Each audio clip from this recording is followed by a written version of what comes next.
everybody today. I'm very much looking forward to listening to Paul's presentation. Paul Collis is a fractional finance director, very experienced, and he's going to be talking today about, yes, building a portfolio finance career. So I'll just hand over to you in a sec, Paul.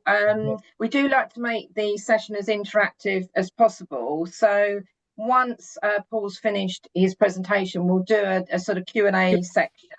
He's going to obviously share his own experiences, but we're equally interested in hearing other people's experiences as well. So if you have a question, if you could pop that in the chat box, then I'll obviously come to each of you individually, and we can take that to the floor, and Paul can answer any questions, and you can share your own experiences. So yeah, over to you then, Paul. Thank you very much. Okay, thank you, Lois, and thanks everyone for joining this afternoon.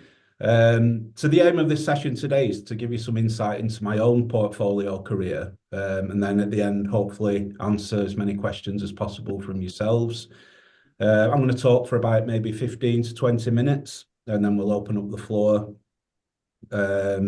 So as a brief introduction there, so the areas we've got, the three main areas that we're going to cover today is my background and how I found myself in the portfolio profession. We're going to look at the good, the bad, and the ugly. I think a lot of the time people look at portfolio careers as quite glamorous and relaxing, and I think it's quite important to highlight the challenges of a portfolio career, as well as all the fantastic benefits and potentially flexibility and lifestyle.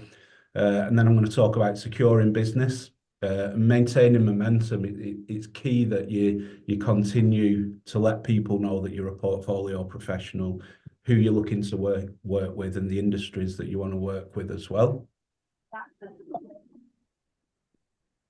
So my background, I trained in audit with PwC, started 24 years ago with PwC in Manchester, and also worked for them in London. So I had a 6-year audit background at the start of my career. I took a different route into the profession. So I joined PwC from my A-levels, so I didn't go to university. So I joined straight from A-levels, did my AAT with them, and then I moved on to ACCA. Which at the time, and looking back, it was a fantastic opportunity. I was in two minds whether to go to university or not.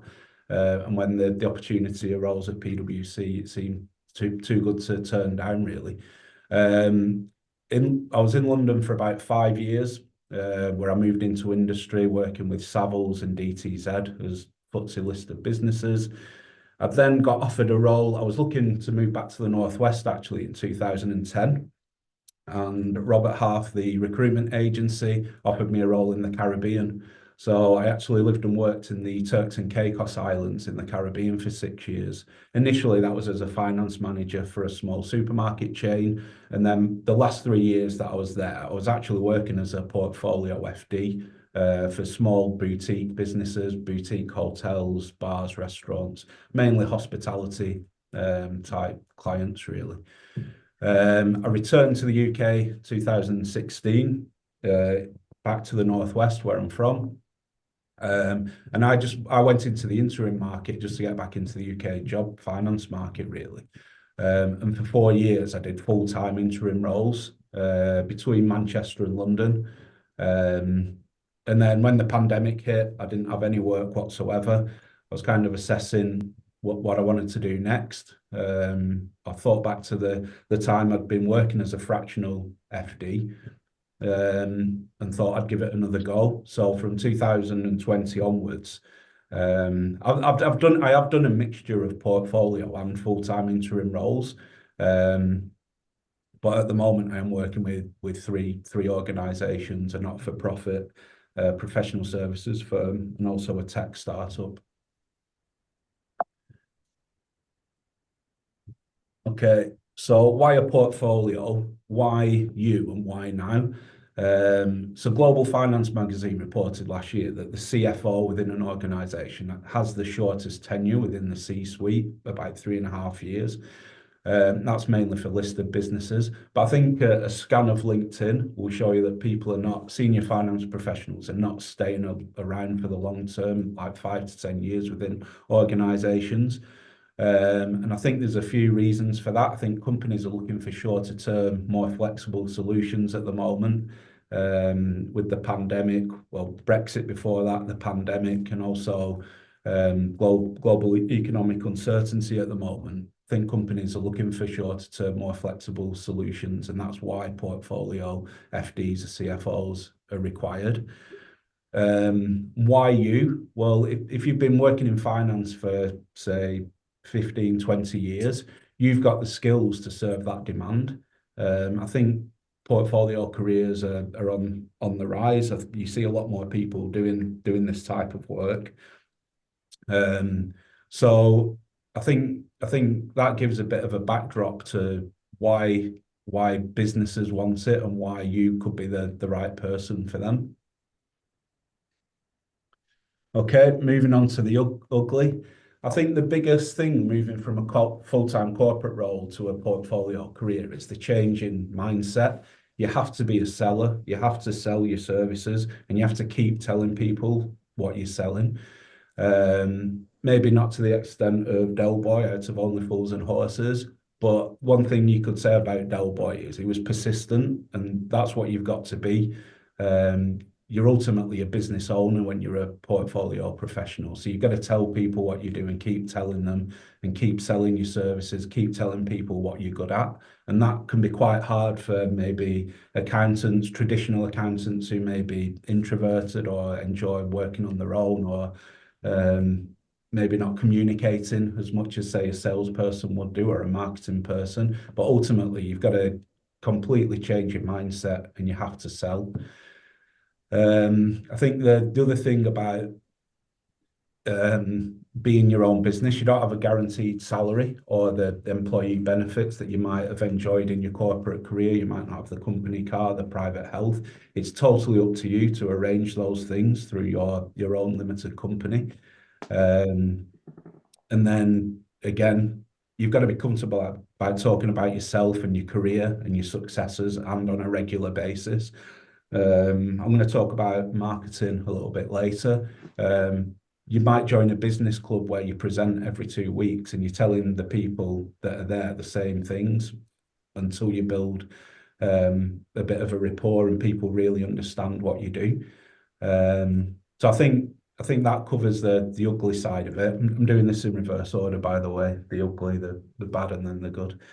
But for me, the biggest one is you've got to change your mindset. You've got to sell to survive and thrive, rather than just picking up your monthly salary.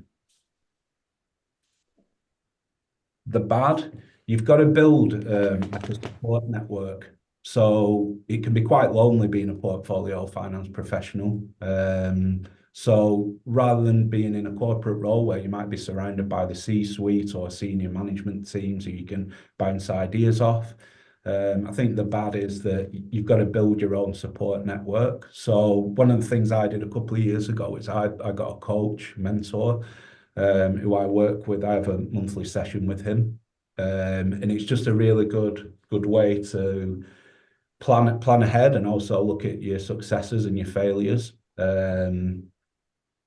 You've got to collect no's, and what I mean by that is you might approach a lot of businesses. You might approach 50 businesses or talk to 50 people, and 49 of them aren't interested in what you do, and you can't let that affect you. You've just got to keep going, keep selling, because you might only need, if your plan is that you're just going to work on your own and you're not going to build a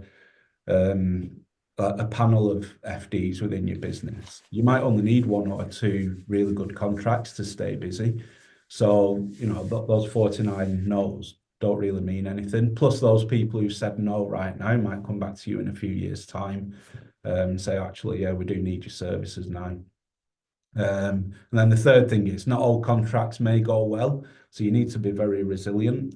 You can normally tell when you meet a business owner within the first few minutes, whether you're going to get on and work well together. So your personality fit within a business is quite key as well.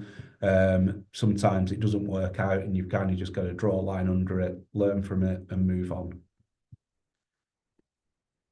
So moving on to the good, and I've used an image there that sometimes you'll see on LinkedIn, someone working from a beach or overlooking a beach or sat in the sun, showing how amazing their lifestyle is. I think definitely you do control what companies and industries you can work in. If you do have enough like inbound leads or connections, I think my own personal motivation has increased a lot in the last probably 4 years, and self-worth, because you're using the skills you've learned over your career today and you're adding value. You're not just doing a day-to-day corporate role where you might be doing month-end reporting or board reporting. You're going in to make a difference and you've got to hit the ground running, and that gives you motivation and keeps you interested in the work that you're doing. Flexibility and variety. So flexibility to set your own work schedule. You might want to work 3 days a week. You might want to work 5 days a week. I think people look at portfolio professionals and think, oh, I bet they only do like 2 or 3 days a week and have like a great work-life balance. And you can definitely have a really good work-life balance, but a lot of portfolio professionals work 5 days a week, but they enjoy the variety of that. Your earning potential can be more than the corporate role that you're doing. So that's another upside. And I've put here supercharging your skills and experiences. So the things I've learned in the last 4 or 5 years, I've learned at a lot faster rate than what I would in a corporate role. So I've been involved in a $26 million fundraise, which I probably wouldn't have had a chance to get involved with before. I've worked with the not-for-profit organisations. I've worked with startups. So you kind of, supercharging your skills. You're fast tracking yourself really and collecting a lot of experiences, both good and bad, as you go. One area I want to touch on is time management. So whilst you do have the flexibility to choose who you work with when you work, discipline to keep to a schedule is key. Otherwise, you'll just get overwhelmed and bombarded and just think, oh, I want to go back into the corporate world. So if you're working 2 days a week with a company, just work those 2 days and set the boundaries early with your clients. I always say to my clients or the companies I work with, I'm available on WhatsApp for any urgent matters. But ultimately, if I've committed to work Monday off and Friday or whatever days it is, they're the days that you'll get the most out of me. Have a routine for your working day. You are on your own, so you're not going into an office with everyone at 9 a.m. or 8:30 and leaving at 6 or 7.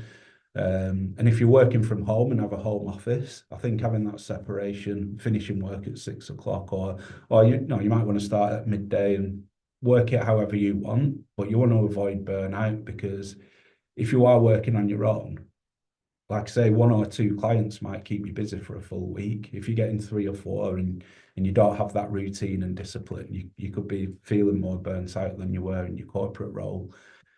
And the third thing is set realistic deadlines and expectations with your clients. I find that the companies I work with fully understand that your portfolio or you've committed to certain days.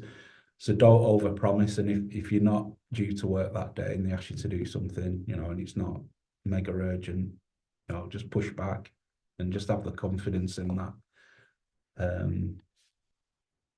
Okay.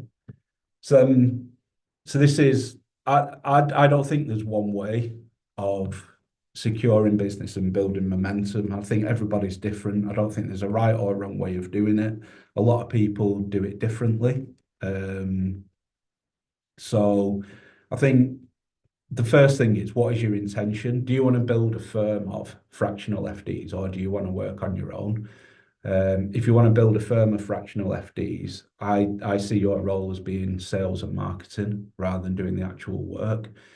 But I've just noted down a few of the things that I think have helped me keep momentum over the last few years. So I get a testimonial after every contract, and if the people are too busy to write it for you, if the MD is too busy or the CEO is too busy, write it yourself and get them to sign it off. So, that's all good for sharing with potential clients, putting it on your website, putting it on LinkedIn. And it's kind of just, rather than anonymous, Paul helped me with this, that, and the other. You've got the company name, you've got the industry, and you've got someone vouching for you in public, which is really powerful. And it also motivates you while you're doing the role as well, and just keeps you focused on doing, the best job and adding as much value as you can. The second thing is, and this is something that I did at the start of the pandemic, when I was kind of starting from scratch again, I started talking to people I'd worked with going back 10, 15 years. So FDs that I used to work with, CFOs I used to work with, companies I used to work with, and I told them what I wanted to do. And even though they themselves might not have work for you, they might know it's highly likely they'll know someone. They might know a startup business that needs a 2-day-a-week FD. And it's important to keep telling them. And what I mean by that is some people can assume that you're busy. So keep talking to your network, your own network. You might not realize how big your network is. So, I suggest you sit down, list out who you've worked with over the entirety of your career, really. Look those people up on LinkedIn, reach out to them and use your own network. I find that is the most powerful thing for me. I'm not very consistent at posting on LinkedIn. I know some people are, and I know that works really well for people. I've got a website. It's quite a basic website, but it's a presence. But I find talking to my own network, getting testimonials, leads to referrals, and that's kind of my way of working. Other people do it differently, but I found, touch wood, that works for me. And get the balance right. You might want to do a weekly social media post. I know some people enjoy doing that. There's a refresher of what they've been working on to remind themselves really of the successes and achievements. So I think one of the biggest takeaways today is work out what's good for you and what works for you. If you're working on your own for a few different clients, you won't have the time to be constantly posting on LinkedIn or Instagram and putting photographs from a beach type of thing. So there's loads of different ways of doing it. Like I say, that for me, it's just talking to my network and people who I've worked with in the past. So in summary, a portfolio career can be extremely rewarding. You're controlling your career. Your professional growth will speed up, no doubt. You'll be thrown into situations that you've not experienced before. And one of the skills you need to be agile as a portfolio professional. If you don't know the answer, there might be someone in your network that does, but highly likely does. So, and that's the other value you can bring to organisations. You'll have worked with legal professionals, surveyors, all different types of professionals really, who you can refer in, who might be a marketing professional, a sales professional. The second thing is you're using the skills you've learned over your career. You might be coming from a, I don't know, head of FP&A role or a head of consolidations role where your remit is very narrow and you're not using all the skills you've built. Going into a portfolio career is, right, what have I done over my career today and how can I add value to businesses that I'm working with? And the third thing is you can identify clients and sectors that interest you. If you're interested in sport, music, whatever it might be, hospitality, you can really target these people. Even though you might not have experience working in those sectors in the past, they might be willing to take on a fractional FD. And that's your foot in the door to work in those particular sectors.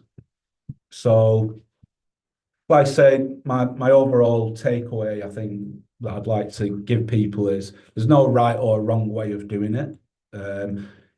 It can be ugly. It can be tough at times. You don't have that guaranteed salary.